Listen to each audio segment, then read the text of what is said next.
Décembre 2012. L'année de la gastronomie venait de s'achever. Mais une question restait en suspens. Une question vitale. Les frites sont-elles belges ou françaises?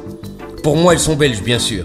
Mais les Américains les appellent French fries et non Belgian fries. Il fallait enquêter à charge et à décharge.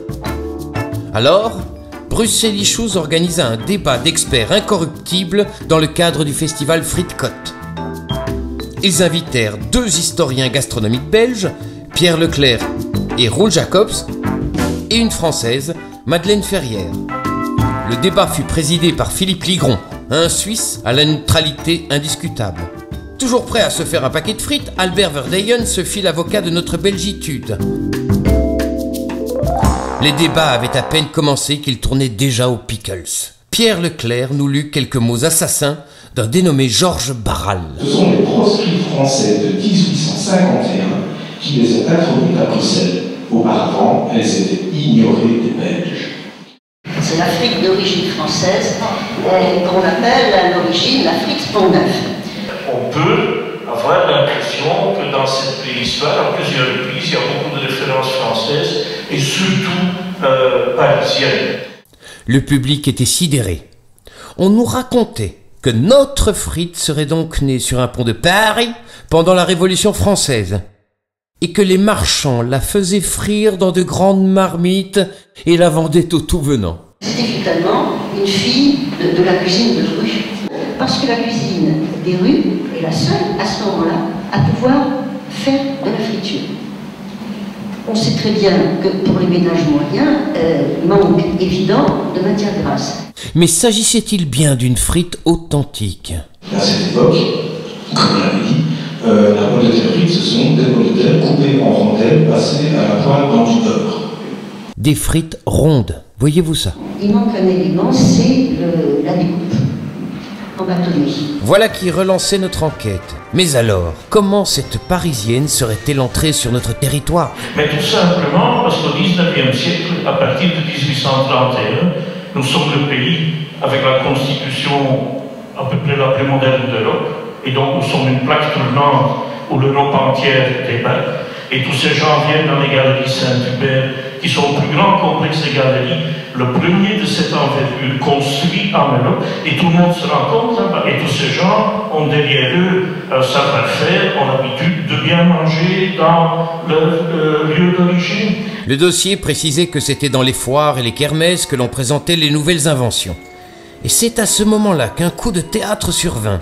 Des révélations soudaines sur un certain monsieur Fritz. Il y a un certain monsieur Fritz qui fait des foires et il fabrique des pommes de terre frites. Dans les années 1840, il vend des paquets qu'il appelle des omnibus et des vigilantes. Les grands paquets des omnibus, le petit paquet des vigilantes.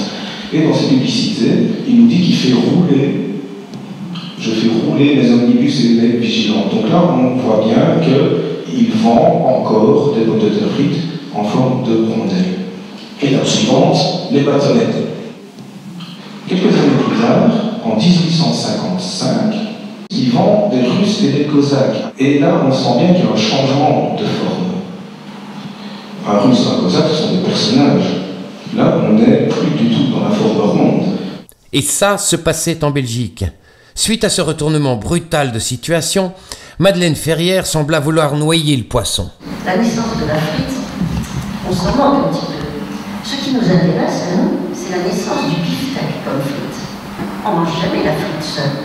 On la mange en accompagnement, en garniture d'une pièce de viande grillée. Il y a une francitude de la frite française, de la frite franchouillarde, par rapport à la belgitude de la frite belge qui, elle, se suffit à elle-même.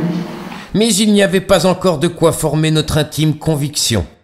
Des éléments manquaient au dossier. Nous orientâmes alors les recherches vers la double cuisson. Je trouve la double cuisson pour la toute première fois dans le livre de Louisa Mathieu, qui a écrit un livre pédagogique pour les jeunes filles. Leclerc ajouta que Louisa Mathieu était belge, et Albert Verdeyen défendit ce point crucial. La cuisson d'Afrique est très importante, et je pense que pour ça, il faut venir en Belgique. La balance penchait en notre faveur. Mais cette frite ronde, née sur le Pont Neuf, nous restait en travers de la gorge. Nous explorâmes alors d'autres origines possibles. Des témoins ont ainsi raconté qu'au XVIIe siècle, les Namurois faisaient frire des petits poissons pêchés dans la Meuse. Mais lorsque le gel saisit les cours d'eau et que la pêche devient hasardeuse, les habitants découpent des pommes de terre en forme de petits poissons et les passent à la friteuse, à la friture. Ces faits étaient établis bien avant la Révolution française, en 1680. Et en plus, en 1680, à Namur, on ne connaissait pas la pomme de terre. Ça pose un gros problème. La pomme de terre est introduite à Namur aux environs de 1740. La thèse d'une préhistoire belge s'effondrait. L'ancêtre de la frite était donc parisienne. Moi, ça ne me gêne pas trop. Si dans la préhistoire de la frite, Paris est premier et Bruxelles est deuxième, je dirais que pour un Bruxellois, c'est beaucoup plus facile de faire brillant second que pour un Parisien. Et si on scène la question sur qui a une culture de la frite, en parlant donc du bâtonnet, de Facui, etc., je crois que ça c'est la bonne question, car ma conviction est que la seule réponse possible, c'est que c'est nous. Ce brillant plaidoyer réveilla le jury, qui prit alors parti pour la belgitude. Mais moi je crois que l'idée la plus géniale, c'est pas d'avoir mis des frites dans un bain d'huile, c'est d'avoir mis des frites dans un cornet. Et on mange la frite avec la sauce, c'est typiquement belge. Dans tous les quartiers, dans toutes les villes, dans toutes les communes, il y a des fritures. En France, ça n'existe pas. Hein. 93% des Belges déclarent aller au moins une fois par an à la friterie. À la frite belge, qui en effet ne peut être que belge, celle du frite et celle du frite côte avec la double cuisson, etc. La frite est donc bien de nationalité belge. Restait à comprendre pourquoi les Américains les appellent French fries.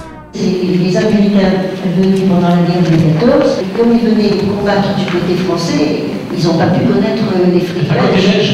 Alors donc ils ont dit frites françaises. Alors c'était injuste pour vous, mais ensuite ce mot s'est répandu. Mais quand les Français ont refusé leur soutien à George Bush pour la guerre d'Irak, des Américains ont changé French fries, frites françaises, en Freedom fries, frites de la liberté. Et c'est alors que... Notre ambassadeur à Washington a cru bon de faire une mise au point, et vous savez pas ce qu'il a dit. Il a dit de toute façon, les frites elles sont belges. L'affaire était bouclée. Il ne restait plus qu'à conclure avec saveur, en toute neutralité. Vous avez pris cette frite sous votre aile protectrice, vous la faites merveilleusement bien, alors disons qu'elle est belge. Voilà.